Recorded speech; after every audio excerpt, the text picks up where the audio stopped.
Update के साथ मैं हाज़िर हूँ और आपको वेलकम बैक कहती हूँ अपने चैनल में। उम्मीद करती हूँ कि आप बिल्कुल खैरियत से होंगे और आज मैं बात करूँगी कुछ सेहत के हवाले से।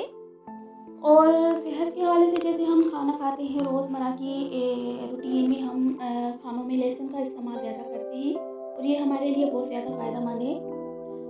लहसुन हमारे रोज़मर्रा के खानों में इस्तेमाल किया जाता है और उससे बहुत सारी बीमारियों का इलाज भी मुमकिन है।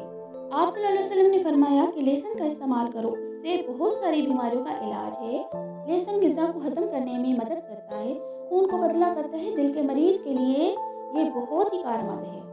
फ़ालिज में बहुत मुफीद है, कोलेस्ट्रॉल को कम करने में ये मदद करता है। हाई ब्लड प्रेशर के मरीज़ ये लहसुन का इस्तेमाल करें, उनके लिए ये बहुत मुफीद है। कच्चा लहसुन चबाकर खाने से ये बहुत ज़्यादा फ़ायदा देता है।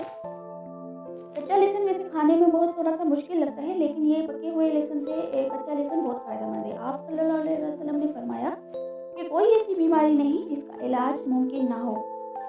तो जिन हज़रात का कोलेस्ट्रॉल बढ़ गया हो तो वो अपना टेस्ट करवा लें। अगर ज़्यादा कोलेस्ट्रॉल आता है तो वो लहसुन के 2-3 जवें इस्तेमाल करें निहार मुँह और ऊपर से पानी पी लें, तो इंशाअल्लाह ताला उनका कोलेस्ट्रॉल कंट्रोल में आ जाएगा।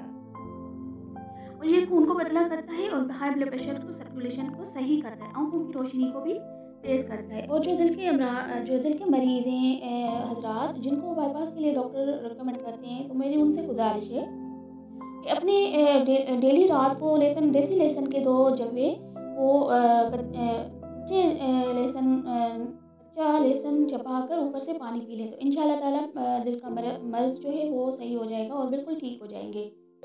मैं उम्मीद करती हूँ कि आपको मेरी बातें अच्छी लगी होंगी। मेरे चैनल को सब्सक्राइब कीजिए। अल्लाह हाफ़िज़।